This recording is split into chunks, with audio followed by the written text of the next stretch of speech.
नीतीश कुमार जातीय जनगणना किया तो हिंदुओं को अपमानित किया, मुसलमानों को इकट्ठे 18% दिखाया, जात के आधार पर आरक्षण भी दे रहे हैं। इसके पहले तुगलकी फरमान रक्षाबंधन में लाया और हिंदुओं ने दिखा दिया, स्कूल में शिक्षक गए, हिंदू नहीं गया। अब ये मोहम्मद साहब फिर लाए हैं तुगलकी फरमान कि टीचर हिंदू उपासना के समय जॉब ट्रेनिंग। मोहम्मद साहब, आप में हिम्मत है कि जुम्मा के समय आप कोई ऐसा तुगलकी फरमान ला दें? मोहम्मद साहब, आप मस्जिद को 1 करोड़ दें बिहार शरीफ में, हिंदुओं की संपत्ति जले बिहार शरीफ में 1 लाख।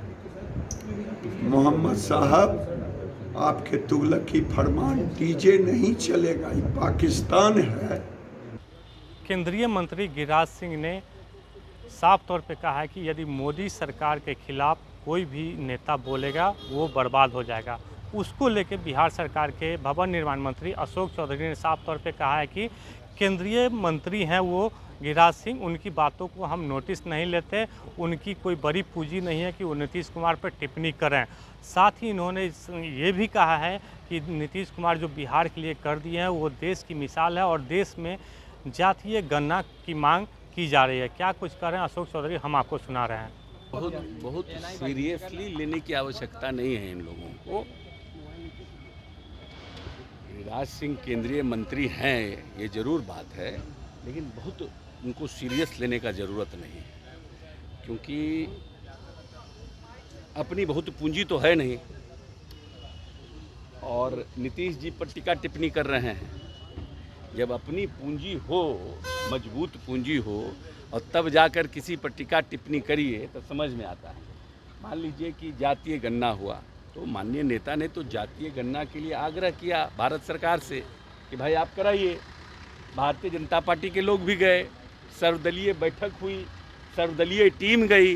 तो हम तो ऐसा है नहीं कि कोई अपने आप कर रहे थे, अपने आप क्रेडिट लेना चाह रहे थे।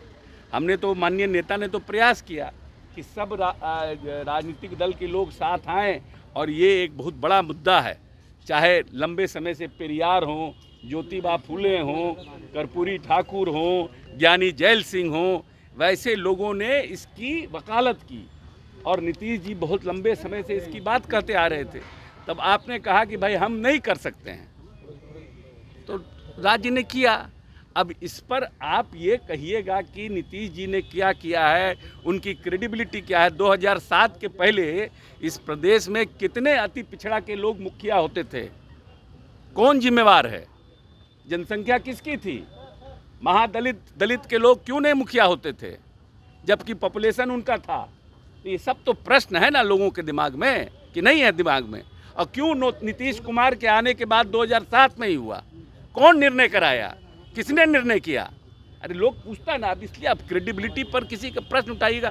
करना धरना है नहीं, किसी के कृपा पात्र पर नेतागिरी चल रही है तो उनका तो आप वकालत करवे न कीजिएगा कि नहीं करिएगा। लेकिन नीतीश कुमार ने तो काम करके दिखाया है ना। आज पूरा देश, चाहे राजस्थान हो चाहे दूसरा देश हो, बिहार के तट पर जातीय गणना की बात कर रहा है। क्यों कर रहा है? क्यों कर रहा है? कितने लोग हैं आज हाई कोर्ट में, जुडिशरी में? कितने लोग हैं? क्यों नहीं हैं? ये सब प्रश्न लोगों के दिमाग में है ना। तो बार बार जो लोग कहते आए हैं कि जिसकी जितनी आबादी उसकी उतनी हिस्सेदारी, ये हम थोड़ी कह रहे हैं, ये पेरियार के समय से हो रहा है, 30 साल 40 साल 50 साल पहले से। तो उसकी बात होनी चाहिए ना। आरोप लगाया जा रहा है, सांसद है, वन बाय वन कि टैबलेट दिया जा रहा है, मेमोरी लॉस करवाया। पूर्व सांसद है, ये सब घटिया लोग हैं। ये लोग घटिया लोग हैं। इन लोगों की अपनी कुछ दुकान है नहीं, पूरी तरह से छित बिछित हो गए हैं। तो ये लोग इस तरह का व्यक्तिगत टिप्पणी एक ऐसे व्यक्ति के ऊपर कर रहे हैं जो समाज को एक साथ लेके न्याय के साथ विकास का नारा दिया है। उस व्यक्ति के ऊपर इस तरह का टीका टिप्पणी कर रहे हैं, उनके व्यक्तित्व को गिराने का प्रयास कर रहे हैं। अच्छा, इस सीट शेयरिंग को लेकर के कांग्रेस के जो बिहार के नेता हैं कह रहे हैं पहले 5 राज्यों में चुनाव हो जाएंगे और उसके बाद फिर मिल बैठ करके सीटों को लेकर के बातचीत। ये बिहार के नेताओं से क्या बात करना है? जब इंडिया का गठबंधन बना, इंडिया के गठबंधन में जो लोग हैं उन निर्णय करेंगे। अब हम बैठ करके बोले कि ये होगा वो होगा, मेरे बोलने का क्या फर्क पड़ता है?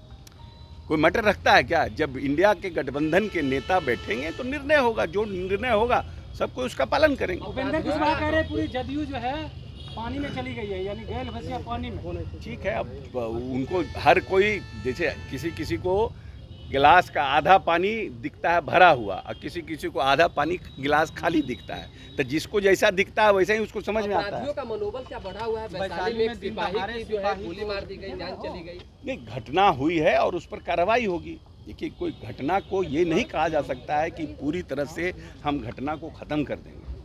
सरकार राजनीतिक रूप से हम किसी व्यक्ति को न राजनीतिक संरक्षण देते हैं, न राजनीतिक संरक्षण देके उसको बचाने का काम करते हैं। सरकार कोई घटना हुई है उस पर त्वरित कार्रवाई करेगी और वैसे लोगों को निश्चित रूप से जल्द गिरफ्तारी होगी और उनको फास्ट ट्रैक कोर्ट से जल्दी सजा दिलाने का प्रयास किया जाएगा। ये हमारा कमिटमेंट है। लेकिन इस पर बीजेपी कह रही है कि लालटेन के साथ जाकर जो है नीतीश कुमार पूरे बिहार को जल तो भारतीय जनता के पार्टी के साथ जब थे तब घटना नहीं हुई थी क्या? निकाल के दिखा दें आपको, उसमें क्या कहता था भारतीय जनता पार्टी? तब उसमें आरजेडी के लोग कहें कि ऐसा है कि भारतीय जनता पार्टी के साथ चले गए। ये सब बेकार की बात है। बेसिकली लोग डेवलपमेंट और जो मास का जिसका उत्थान होना चाहिए उसके लिए कोई लोग को एजेंडा नहीं है। अब जातीय गणना आने के बाद सबका जमीन घिसक गया है, तो सब उलट पुलट बयान दे रहे हैं, सब मानसिक। एक अंतिम सवाल है, गिरिराज सिंह ने नीतीश कुमार को मोहम्मद साहब बताया है कि बताइए। अब यही है ना, देखिए यही है कि गिरिराज सिंह जैसे लोग पता नहीं बांधे रहते हैं, हाथों में रुद्राक्ष पहने रहते हैं, टिकियों बांधे रहते हैं, कितना मांस खाते होंगे मालूम नहीं है। तो ये सब इन सब का तो वैसे ही है ना स्थिति कि नीतीश कुमार को मोहम्मद साहब कहेंगे, फलना कोई कहेंगे, फलना कोई कहेंगे। मोहम्मद साहब में और उसमें क्या फ़र्क है? कोई आदमी पैदा जब लिया था तो कोई जाति धर्म था? इंसान का इन्वॉल्वमेंट कैसे हुआ है? किस तरह से? हम लोग तो हिस्ट्री और पॉलिटिकल साइंस के विद्यार्थी रहे हैं, पढ़े हैं ना, कैसे आदमी का किस तरह से बना है। तो उसमें कोई धर्म था, कोई जात था? ये तो पाखंडी लोग ये सब बढ़ा दिए। आज लोग गाय पाल लेता है, उससे प्रेम करता है, एक तोता पालता है, उससे प्रेम करता है, एक कुत्ता पालता है, उससे प्रेम करता है, लेकिन मुसलमान से नफरत करता है, एक इंसान से नफरत करता है। और वही चाहता है कि नया जनरेशन में फैलते जाए कि उनका सीखते रहे, भारत सरकार के मंत्री रहे, मोदी जी प्रधानमंत्री बने रहें, बाकी देश का क्या होगा, इंसान का क्या होगा, उससे कोई मतलब नहीं है। तो मोहम्मद साहब हैं तो जिन्ना है तो फलना है, यही सब करते रहेंगे। पब्लिक को कैसे मिले अनाज, पब्लिक को कैसे मिले बिजली, पब्लिक को कैसे मिले रोड, इसका चिंता इन लोगों को नहीं है। तो आपने साफ तौर पे सुना कि अशोक चौधरी ने ये कहा है कि केंद्रीय मंत्री को अब नोटिस नहीं लेना है, क्योंकि जिस तरीके से जो बिहार में काम हो रही है और काम के बदौलत हम लोग आगे बढ़ रहे हैं, उसको लेके हम लोग बातचीत कर रहे हैं। आलोक कुमार, दर्श न्यूज़, पटना।